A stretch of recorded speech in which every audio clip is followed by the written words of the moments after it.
Hey guys, stage number 5 and stage number 6 just opened up in the Imagination Palace, and we're gonna take a look at these two battles right now. So the first battle is all about you critting these two enemies. If you wouldn't crit them, they would increase their damage output and counterattack you. That's why I would highly recommend you use the thought process cognitive dissonance, because this will increase your crit rate by you gaining stacks of lucky whenever you attack and your HP is above 50%. Additionally, you would, if you score a critical hit, which you want, you would gain a shield, and these shields, they stack quite tremendously. Additionally, you can see here that when attacking, if you hold a shield, you increase your crit rate and critical damage by 20% each.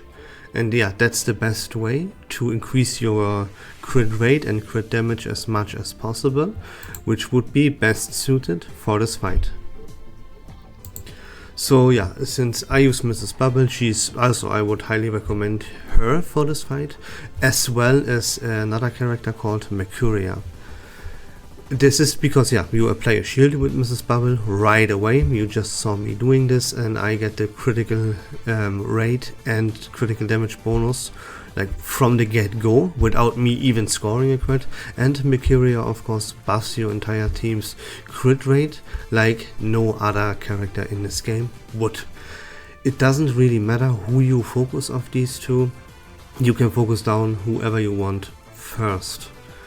Now remember that you tackle this with two teams here, and you can use the characters of your second team to bring them in and to use their ultimates right away. You see, I put in Liang Yue, I switch 37 out, and Liang Yue comes in, instantly uses her ultimate, right?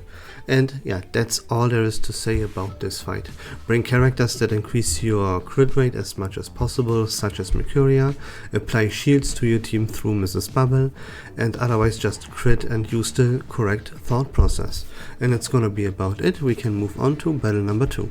In battle number 2 you will face 3 enemies, and you will realize that they switched between 3 different stances. Whenever they get hit by an ultimate, they switch their stance. Now you can see that they start off with something called resolute stance. When they're in this stance, then you will inflict minus 90% damage, so 90% less damage with non-stronger Afflatus characters.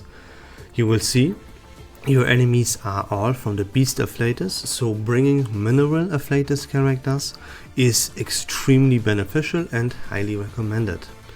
Then they have another stance that you will just see here. This is called Exalted stance. They would hit this stance when you hit this boss, this guy in the middle, with 2 ultimates, and then they increase their critical hit rate plus 100%, and whenever they attack, they stun one of your characters. So as soon as you hit them with 2 ultimates, you want to make sure that your third ultimate comes through as fast as possible to negate this exalted stance and have him switch back to another stance. And yeah, that's really all about there is to say. Again, Mineral Afflatus characters, make sure you hit them with the ultimate. As soon as you hit 2 ultimates, make sure your third one comes out as fast as possible. Keep an eye on the guy in the middle, that he is not in the exalted stance for very, very long, because he will stun and crit you a lot. And that's about it, you know, like these battles, they are so incredibly easy. You don't even really like have to play this absolutely perfectly or like seriously watch out or stuff, you know. And then again, like I bring Mrs. Bubble and Fatutu, they will keep me alive no matter what, and my 2 Mineral Afflatus damage dealers with Semmelweis and Eternity obliterate this battle no matter what very, very easily. In case like you would use 2 ultimates and you don't really have access to a third ultimate, remember you can switch between your team 1 and your team 2. So you see, he stunned my Mrs. Bubble, so I could now switch out Mrs. Bubble for another character that would instantly use their ultimate and yeah, first of all, like deal tremendously high amount of damage and remove this exalted stance from the enemy. And you can see this is exactly what I'm doing, and if you follow these rules, then these battles should be an absolute walk in the park for you. And that's about the video, guys. I hope that was fun and informative. If you like Reverse 1999 content in general, please consider leaving a follow on my channel. I would really appreciate that. But until next time, take care of yourselves, have a great day, and we love this game.